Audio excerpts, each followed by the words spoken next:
எல்லாருக்கும் வணக்கம். உங்களுக்காக சொல்லிட்டு இருக்க என்னுடைய பெயர் இந்து. எல்லாரும் நல்ல உடல் நலத்துடனும் மனமகிழ்ச்சியுடனும் இருக்கணும். வாங்க நாம இன்னைக்கு சிந்தனை பெட்டகத்துல இரவுடன் கலந்த மர்மம் கதையினுடைய 3வது பாகத்தை பார்க்கலாம். நைட்டு கிட்டத்தட்ட ஒரு 9:30 மணிக்கு மேல ஆட்டோ ஒண்ணு வந்து அந்த வீடுகள்ல இருக்கக்கூடிய காம்பவுண்டுக்கு வெளியில நிக்குது. அதுல இருந்து ரொம்ப பரபரப்பா இறங்குறா மது. வேகமா இறங்குனவ தன்னோட பேக் எடுத்துக்கிட்டு வீட்டை நோக்கி நடக்க ஆரம்பிக்கிறா.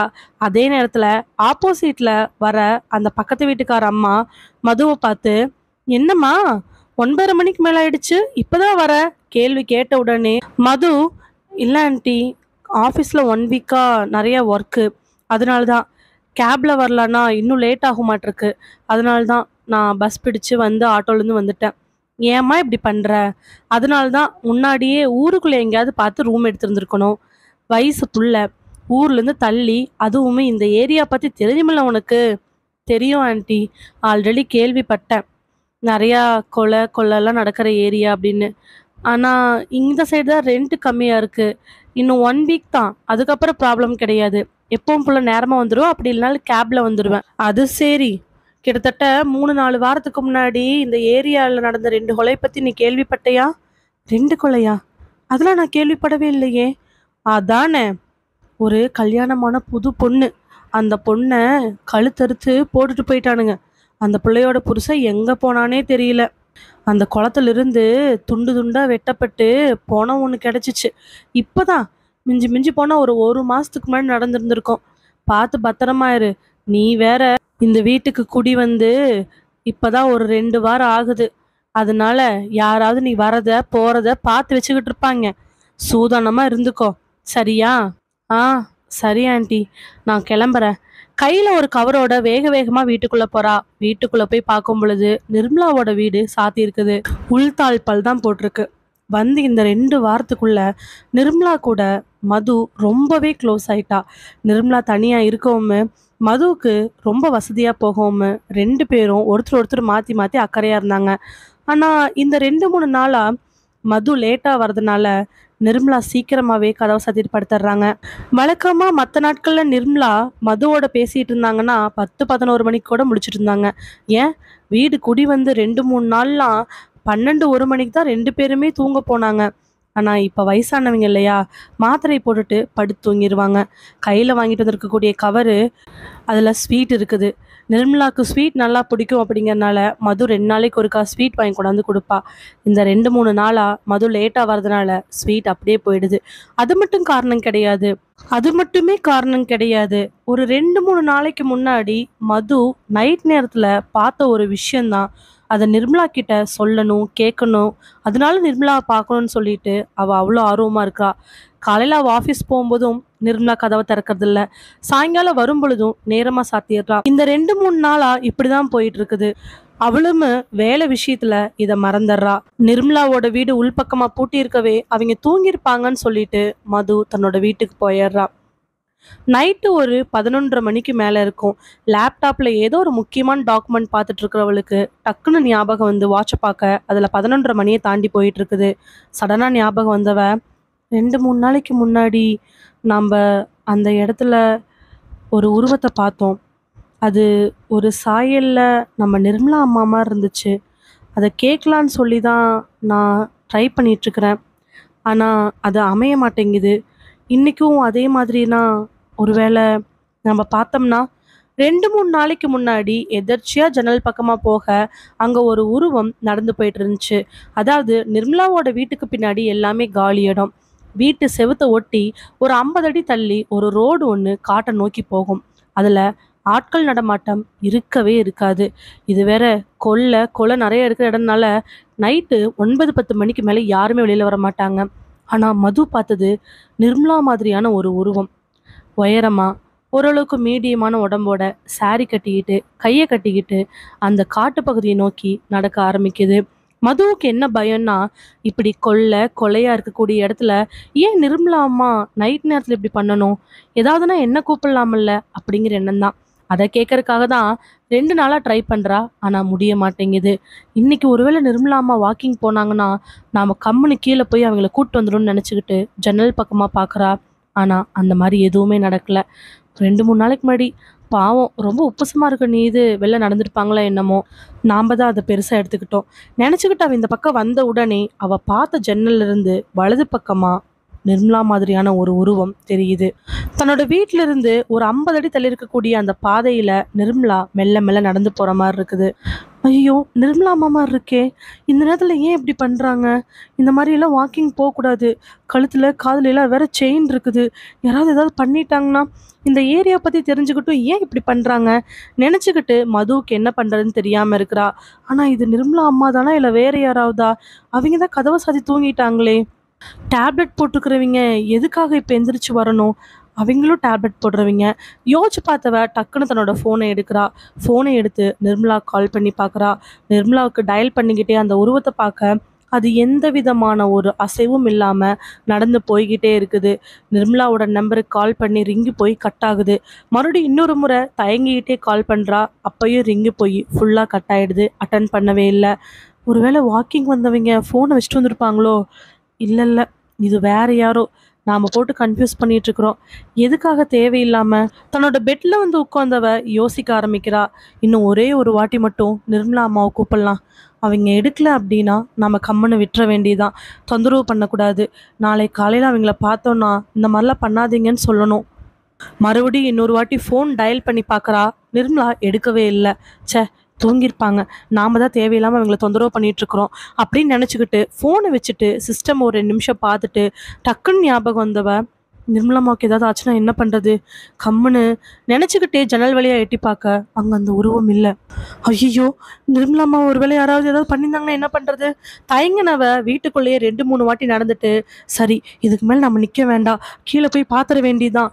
வேக வேகமா படி இறங்கி போய் நிர்மலாவோட வீட்டு வாசல்ல நிக்க, நிர்மலாவோட வீட்டு கதவு உள்பக்கமா சாத்தி இருக்குது. நம்ம கூப்பிடலாமா வேண்டாமா? யோசிச்சவ கதவை தட்ட ஆரம்பிக்கிறா. காலிங் பெல் இருக்கிறது கூட தெரியாம கதவை வேக வேகமா தட்ட, அம்மா, நிர்மலா அம்மா, கதவை தரங்கம்மா, மது வந்திருக்கேன் அம்மா சொல்லிக்கிட்டே 5 நிமிஷம் கதவை தட்டுறா. காலிங் பெல் இருக்கிறது கூட மறந்துட்டு பதட்டத்துல தட்டினவ டக்குன்னு ஞாபகம் வரவே காலிங் பெல்ல வேக வேகமா அடிக்கிறா. உள்ள இருந்து ஆள் வராதனால மதுவுக்கு நெஞ்செல்லாம் படபடக்க ஆரம்பிச்சிருச்சு. அக்கம் பக்கத்துல எட்டி போய் கூப்பிடுறது கூட ஆள் இல்லாத இடம் நினைச்சுக்கிட்டு அடுத்து கதவை தட்ட போகும் பொழுது டப்புன்னு கதவை திறந்துட்டு நிர்மலா வெளியில வராங்க. மதுவோட முகத்துல குழப்பம், என்னென்னமோ எண்ணங்கள். ஆனா நிர்மலாவோட முகத்துல கோவம் மட்டும்தான் இருந்துச்சு. என்ன மது? அம்மா இல்லம்மா, உங்கள மாரி அங்க என்ன? நைட்டு மணி என்னன்னு தெரியுதா இல்லையா? நானே டேப்லெட் போட்டு தூங்கிட்டு இருக்கேன். நீ பாட்டுக்கு வந்து கதவை இப்படி தட்டுற? நான் என்னமோ ஏதோ நொடியாடுறேன். ஏன் இப்படி பண்ற நீ? மது இதை எதிர்பார்க்கவே இல்லை. உண்மைதானே? வயசானவங்க நல்லா தூங்கிட்டு இருக்கிறாங்க. அதுவும் டேப்லெட் போட்டு தூங்கிட்டு இருக்கிறாங்க. அந்த நேரத்துல வந்து இப்படி ஒரு பதட்டமா தட்டினாங்கன்னா யாரா இருந்தாலும் பதறி போய் வந்து தானே பார்ப்பாங்க. சொல்லு மது, என்ன விஷயம்? இல்லம்மா, நான் உங்கள மாதிரியே ஒருத்திங்க வெளியில நடந்து போறத பார்த்தேன். இந்த ஏரியால கொலை கொள்ளை நெறைய நடக்குது. ஒரு 1 மாசத்துக்கு முன்னாடி கூட 2 கொலை நடந்து, அது ஒரு பொண்ணு. இங்க பாரு மது, இந்த ஏரியா பத்தி எனக்கு நல்லாவே தெரியும். அதனால நான் வழக்கமா வெளியிலயே போக மாட்டேன். 7 மணிக்கு மேல சுத்தமா எங்கேயுமே போக மாட்டேன். எனக்கு 3 4 நாளா ரொம்ப ப்ரெஷர் அதிகமா இருக்குன்னு சொல்லிட்டு, நேரமாவே டேப்லெட் போட்டு தூங்கி லேட்டா தான் எந்திரிச்சுட்டு இருக்கிறேன். நீ வந்து இந்நேரத்துக்கு தட்டினா நான் என்ன நினைப்பேன்? சாரிம்மா, நான் உங்க மேல இருக்கிற மது, வயசானவங்க டேப்லெட் போட்டு தூங்கும் பொழுது தொந்தரவு பண்ணாதம்மா. அந்த படபடப்புல அவங்களுக்கு ஏதாவது ஆயிடுச்சுன்னா எனக்குன்னு யார் இருக்கா? நானே தனியா இருக்கிறவ தானே. நிர்மலா சொல்லிட்டு அடுத்த பதில கூட எதிர்பார்க்காம கதவை சாத்திட்டு உள்ள போயிடுறாங்க. மதுவுக்கு மனசு உடைஞ்சு போயிருது. கண்ணெல்லாம் கலங்க ஆரம்பிச்சிருது. எப்படிடா நாம இப்படி ஒரு விஷயத்த பண்ணிட்டோம். ஆனா அவங்க மேல இருக்கிற அக்கறையில் தானே பண்ணணும். அவங்களுக்கு ஏதாவதுன்னா எதுவும் ஆகாது. வயசானவங்களா இருக்கிறாங்கன்னு தானே பண்ணணும். இவ்வளோ க்ளோஸாக இருக்கிறவங்க டக்குன்னு மூஞ்சடிச்ச மாதிரி பேசிட்டாங்களே, அதுவும் சரிதானே. அவங்களோட நிலைமையிலேருந்து நம்ம யோசிக்கணும்ல. நினச்சிக்கிட்டே மது மெல்ல மெல்ல தன்னோட ரூமுக்கு வரா. வந்தவளுக்கு மறுபடியும் கண் பார்வை அந்த ஜன்னல் பக்கமாக தான் போகுது. ஒருவேளை அந்த உருவம் இன்னும் அங்கேயே இருக்குமோ அப்படிங்கிற எண்ணத்தில் ஜன்னல் பக்கத்தில் மெல்ல மெல்ல நடந்து போகிறா. ஜிஹெச் வாசல்ல உட்காந்து தனபாக்கியம் நெஞ்சு நெஞ்சு அடிச்சுட்டு அழுகுறாங்க. சீலாவோட டெட் பாடி போஸ்ட்மார்ட்டத்துக்காக கொடுத்துருக்கு. குளத்திலிருந்து துண்டு துண்டா வெட்டப்பட்ட அந்த பிணம், அதனுடைய போஸ்ட்மார்ட்டம் ரிப்போர்ட்டு யாரு என்ன எல்லா செக்கப்புக்காகவும் லேபுக்கு அனுப்பப்பட்டிருக்குது. தனபாக்கியம், அவங்க ஃபேமிலி, ஷீலாவோட ஃபேமிலின்னு எல்லாரும் அங்கே உட்காந்து அடிச்சுக்கிட்டு அழுதுகிட்டு இருக்கிறாங்க. கேஸ் ரொம்பவே தீவிரமாக போக இன்ஸ்பெக்டர் குரு பக்கத்தில் எஸ்ஐ கோபி நின்றுட்டு இருக்க. கான்ஸ்டபிள் 2 டீ வாங்கிட்டு வந்து பக்கத்தில் நிற்கிறாரு. சார் டீ எடுத்துக்கோங்க சார். குரு உடனே, ஏன் விக்னேஷ் நீங்கள் வேற, கேஸ் மண்டை போட்டு பிச்சுக்குது. அந்த பொண்ணு இறந்து போனதே பெரிய விஷயம். இதுக்கு முன்னாடி வேற ஒரு கொலை நடந்திருக்குது, அதுவும் நகை பணத்துக்காக தான். இப்போ துண்டு துண்டாக கிடச்சிருக்கக்கூடிய டெட் பாடி வேற யாருன்னு தெரில. எஸ்பிக்கு அதுக்கு போயிடுச்சு. அவர் போட்டு எப்போ வேணாலும் கிழிக்கலாம். என்ன பண்ணுறேனே தெரியல. இதில் டீ வேற. குடிங்க சார். டீயை குடித்தோம்னா தான் மூளை வேலை செய்ய ஆரம்பிக்கும். சொன்னவரை 2 பேரும் மாறி மாறி பார்த்துட்டு கோபி உடனே, சார் கண்டிப்பாக அது அந்த பையன் மனோஜா தான் சார் இருக்கும். 2 பேரும் எங்கேயோ வெளில போயிருக்காங்க சார். கடைசியில் நகை பணத்துக்காக அந்த பிள்ளையை போட்டு இப்படி பண்ணிட்டு அந்த பையன் ஏதாவது பண்ணியிருப்பான். அதனால இப்படி வெண்ணி குளத்தில் தூக்கி போட்டு போயிருக்காங்க சார். போஸ்ட்மார்ட்டம் ரிப்போர்ட்டில் இன்னும் ஒன்றும் சொல்ல மாட்டேங்கிறாங்க. எதுவாக இருந்தாலுமே வெயிட் பண்ணுங்கன்ட்டாங்க சார். எஸ்பி காலில் போய் கால் பண்ணுறதுக்குள்ளே தெரிஞ்சுக்கிட்டா சரி சார். 2 பேரும் சொல்லிட்டு இருக்கும் பொழுதே வேகமாக ஜீப் ஒன்று வந்து ஜிஹெச் வாசலில் நிற்க, அதுலேருந்து எஸ்பி இறங்கி வராரு. எஸ்பி பார்த்தவங்களுக்கு நெஞ்செல்லாம் படபடப்பாயிடுச்சு. விக்னேஷ் வேற கையில் டீ கப்போன்னு நின்றுட்டு இருக்க. வந்த எஸ்பி, இன்னும் நல்லா டீ குடிப்பா, பன்னு ரொட்டி பிஸ்கட்டு பிரியாணி ஏதாவது வாங்கி சாப்பிடலாம்ல. என்ன குரு இதெல்லாம்? சார் இல்லை சார், என்கொயரி போயிட்டு இருக்குது. என்கொயரி போயிட்டு இருக்கா? என்னப்பா, முழுசா ஒரு நாள் முடிஞ்சு போயிடுச்சு. துண்டு துண்டா வெட்டி போட்டு போயிருக்காங்க. யாருன்னு கூட கண்டுபிடிக்க மாட்டீங்களா நீங்க? சார் இல்லை சார், அந்த இறந்து போன பொண்ணு ஷீலாவோட டெட் பாடி போஸ்ட்மார்ட்டம் பண்ணிட்டாங்க சார். அதுக்கு அப்புறம் இதெல்லாம் என்னென்ன டெஸ்ட்டுக்கு அனுப்பி பார்க்கலான்னு, அதனால தான் சார். என்ன உளறீங்க குரு? அந்த ஏரியாவில் ஏற்கனவே 2 வாட்டி நடந்திருக்குது. பணத்துக்காக, கொள்ளையடிக்கிறதுக்காக, நகைக்காக தான் இப்படி பண்ணுறானுங்கன்னு தெரிஞ்சிருந்தும் எந்த பாதுகாப்பும் அங்கே நீங்கள் போடாமல் இருக்கீங்க. சார் இல்லை சார், அந்த ஏரியாவை சுற்றி நாங்கள் பாதுகாப்பு போட்டோம் சார். என்ன, ஒரு கான்ஸ்டபிளை நைட்டு போய் சுற்றி வர சொல்கிறதா? அந்த கான்ஸ்டபிளை தூக்கி போடுறதுக்கு அவங்களுக்கு எவ்வளோ நேரம் ஆயிரப்போகுது? அதுக்கப்புறம் இப்போ 2 கொலை நடந்திருக்குது. இது கொள்ளையா இல்லை வேற ஏதாவது காரணமா? நிஜமாலுமே இறந்து போனவங்க புருஷன் பொண்டாட்டி தானா? இதெல்லாம் எப்படிங்க கண்டுபிடிக்கிறது? சார் அந்த பாடியினுடைய ரிப்போர்ட் வந்துருச்சு அப்படின்னா நம்ம கண்டுபிடிச்சிடலாம் சார். குரு, தலைக்கு ப்ரெஷர் ஏறிக்கிட்டே போகுது. சோசியல் மீடியாவில் தேவையில்லாமல் கிழிக்க ஆரம்பிக்கிறாங்க. இது நாள் வரைக்கும் அந்த ஏரியாவில் 3 கொலை, அதாவது இன்னைக்கு நடந்தது இல்லாமல் 3 கொலை நடந்திருக்குது. இன்னையோட சேர்த்துனா மொத்தமாக 5 கொலை நடந்திருக்குது. 5 கொலையுமே பணத்துக்காக நகைக்காக தான் நடந்திருக்குதுன்னு தெளிவாக தெரிஞ்சிருக்குது. ஆனால் மீடியாக்காரன் 7 கொலை 8 கொலை அது போலீஸுக்கு தெரிஞ்சு விட்டுட்டு இருக்கிறானுங்க. கமிஷன் அடிக்கிறாங்க, கேவலமாக பேசிட்டு இருக்கிறாங்க. எப்போதான் கண்டுபிடிப்பீங்க? எஸ்பி கேட்ட கேள்விக்கு குருனால எந்த பதிலுமே சொல்ல முடியல. இதுக்கு முன்னாடி இருந்த இன்ஸ்பெக்டர், சப் இன்ஸ்பெக்டர், கான்ஸ்டபிள் யார் மேலேயும் பழி போட முடியாது. காரணம், அங்கே நடக்கிறது எல்லாமே இந்த மாதிரி விட்டு விட்டு தான் நடக்குது. அதுவும் அதிகமான இடைவெளி இல்லை, ஒரு 2 வாரம் 3 வாரம் இந்த மாதிரி நடந்துகிட்டு இருக்குது. அவரு கேட்கல நியாயம் இருக்குல்ல. சொல்லுங்க குரு, எப்போதான் இந்த கேஸை முடிப்பீங்க? சார் சீக்கிரமாக யாருன்னு கண்டுபிடிச்சிடுறோம் சார். குரு, டைம் டிலே பண்ணிட்டு இருக்கறதுல எந்த விதமான பிரயோஜனம் கிடையாது. நல்லா காதலை கேட்டுக்குங்க. இந்த கேஸை சீக்கிரமாக கண்டுபிடிச்சு குற்றவாளிகளை தண்டிச்சே ஆகணும். அப்போ தான் அந்த ஏரியாவில் இந்த மாதிரி எதுவும் நடக்காது. எல்லாம் தள்ளி வீடு கட்டிச்சிருக்கிறது அவங்க தப்பு கிடையாது. பாதுகாப்பு கொடுக்க வேண்டிய நம்மளுடைய கடமை. சொல்லிட்டு இருக்கும் பொழுதே எஸ்ஐ கோபினுடைய ஃபோன் அடிக்க, எடுத்து பார்க்க அதை கவனிச்ச எஸ்பி, என்னையா? சார் போஸ்ட்மார்ட்டம் ரிப்போர்ட் ரெடி ஆயிடுச்சாட்டிருக்கு, அதனால தான் கால். போய் வாங்கிட்டு வாப்போ, நான் என்னன்னு பார்த்துட்டு போகிறேன். மேலிடத்துக்குலாம் விஷயம் தெரிஞ்சிருச்சு. நாசூக்கா காதில் போட்டிருக்காங்க. அதனால தான் இவ்வளோ வேகமாக உங்களை பார்க்க வந்தேன். இந்த வழியாக ஒரு வேலை இருக்குது, நீங்கள் இங்கே இருக்கீங்கன்னு கேள்விப்பட்டேன், அதனால வந்துட்டு போனேன். பார்த்துக்குங்க, தெளிவாக சொல்லிட்டேன். இந்த கேஸை சீக்கிரமாக முடிக்கணும். அதுக்கப்புறமா குருகிட்ட எஸ்பி ஒரே விஷயத்த சொல்லி திட்டிக்கிட்டே இருக்க, ஒரு 15 நிமிஷம் இடைவெளியில் கோபி மூச்சரிக்க அங்கிருந்து ஓடியாடுறாரு. கோபி போஸ்ட்மார்ட்டம் ரிப்போர்ட் வாங்கறதுக்காக தான் போயிருக்கிறாரு அப்படிங்கிறத தெரிஞ்சுக்கிட்டு ஷீலா மனோஜோட ஃபேமிலி மெல்ல மெல்ல எந்திரிச்சு வந்து அங்கே நிற்கிறாங்க.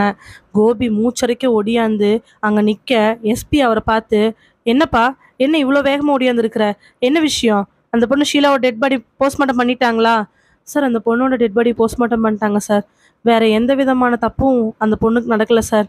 கழுத்தில் கையில் இருக்கக்கூடிய நகையை மட்டும்தான் சார் அடிச்சு போட்டு அந்த பொண்ணுட்டு இருந்து பிடுங்கிட்டு போயிருக்கிறாங்க. ஆல்ரெடி அந்த ரிப்போர்ட்டை சொல்லிட்டாங்க சார். அது கான்ஸ்டபிள் எங்ககிட்ட இன்ஃபார்ம் பண்ணிட்டாரு சார். ரிப்போர்ட்டாக தான் சார் வாங்க போனோம். ஆல்ரெடி அந்த பொண்ணோட போஸ்ட்மார்ட்டம் ரிப்போர்ட் உங்களுக்கு தெரியும். அந்த பொண்ணை எந்த விதமான பாலியல் வன்கொடுமே செய்ய கிடையாது, நாய்க்காக அப்படி பண்ணியிருக்கிறாங்க, அப்படி தானே? ஆமாம் சார். அதுக்கே எவ்வளோ வேகமாக ஓடியாடுற சார்? அந்த துண்டு துண்டாக வெட்டி போட்ட டெட் பாடி பற்றின விஷயத்த கூப்பிடுறதா டாக்டர் கூப்பிட்டுருக்காரு சார். அப்படியா? என்னவா, அந்த பையனை இப்படி பண்ணிட்டாங்களா? அந்த பையனை அடையாளம் காண்றதுக்கு பேரண்ட்ஸ் ரெடியாக இருக்கிறாங்களா? சார், இல்ல சார். என்னய்யா? சொல்லு.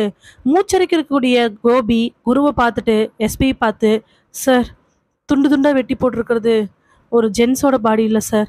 அப்புறம் ஒரு பொண்ணோட பாடி சார். என்னய்யா உளர்ற? ஆமா சார். 25லேருந்து 30 வயசு மதிப்பு தக்கக்கூடிய ஒரு பொண்ணோட தான் சார் அந்த டெட் பாடி. அந்த பொண்ண தான் சார் மூஞ்சில ஆசிட் ஊத்தி, துண்டு துண்டா வெட்டி தூக்கி போட்டிருக்காங்க. இத கேட்ட உடனே அங்க இருக்கிற எல்லாருக்கும் பெரிய அதிர்ச்சி ஆயிடுது. என்னய்யா? நீ சொல்றத கேட்டா சார் இன்னொரு முக்கியமான விஷயம் இருக்கு சார். சீக்கிரம் சொல்லியா? அதோட இன்னொரு பாடியினுடைய பாகங்களும் கிடைச்சிருக்கு சார். புரியல. நாம குளத்துலேருந்து எடுத்த டெட் பாடியில மொத்தமா 2 பேத்தினுடைய உடல அணு அணுவா வெட்டி உள்ள போட்டிருக்காங்க சார். ஆனா அதுல 2வது பாடியினுடைய பார்ட்ஸு அதிகமா கிடைக்காதனால அது இன்னும் கண்டுபிடிக்க முடியாத நிலைமையில இருக்கு சார். அப்புறம் அந்த இன்னொரு பாடியுமே பொண்ணா இருக்கிறதுக்கான வாய்ப்புகள் அதிகமா இருக்குன்னு சொல்றாங்க சார். அங்க இருக்கிற எல்லாருக்கும் தலை சுத்தி போய் நிக்கிறாங்க. அப்ப குளத்துல துண்டு துண்டா வெட்டப்பட்டு தூக்கி எறியப்பட்ட அந்த 2 பெண்கள் யாரா இருப்பாங்க? என்ன காரணமா இருக்கும்?